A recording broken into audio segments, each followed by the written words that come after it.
Hi guys, and welcome back to the Iron Personal Training YouTube channel.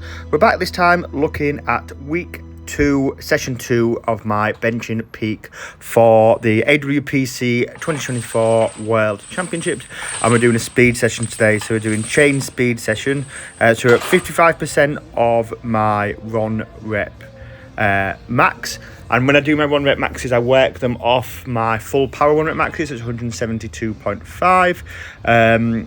So we're at 192.5 kilos for this one.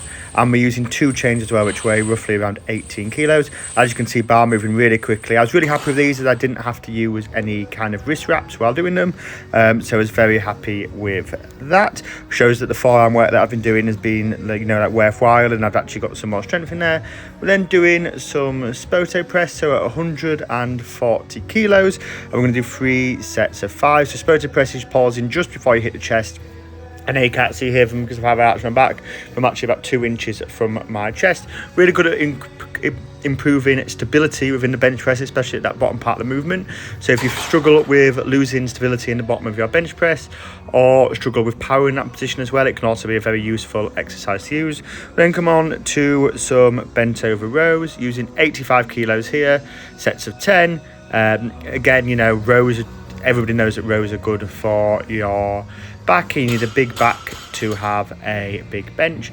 Dumbbell pullovers, these are an exercise that I used to hate, but I actually find them really useful in building my bench. Obviously get a bit of upper chest in there, a lot of lat work, and it pulls you into a position that can be similar to where you are when you're arching. So it can help with control when you're bringing the bar out, and can just help with overall lat stability as well. We're doing this at 45 kilos, 3 sets of 10. I find that with this exercise, it is one that you need to kind of push the weight up with as well.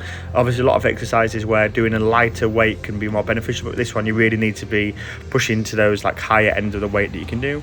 We're then doing a cable single arm row. Really like this exercise, just allows you to get a lot of stretch on the muscles, again a lot of upper back and lat in there as well, as we're looking just to make that area as strong as possible. As you can see, we're just trying to get as much stretch in that movement as possible to help that area grow as much as we can. Obviously doing that on a cable as well means there's a tension on the muscle at all time, and it's just an overall good variation to use as well, basically. So very bodybuilding-esque, it does have a really good crossover to bench press.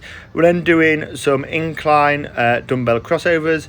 And again, this is a great exercise if you struggle with the point of your bench press movement where the tricep takes over dominance of the movement, so that kind of just above midpoint range, as it's working the tricep in the same kind of movement pattern or a similar movement pattern as to when you're getting to that bench lockout.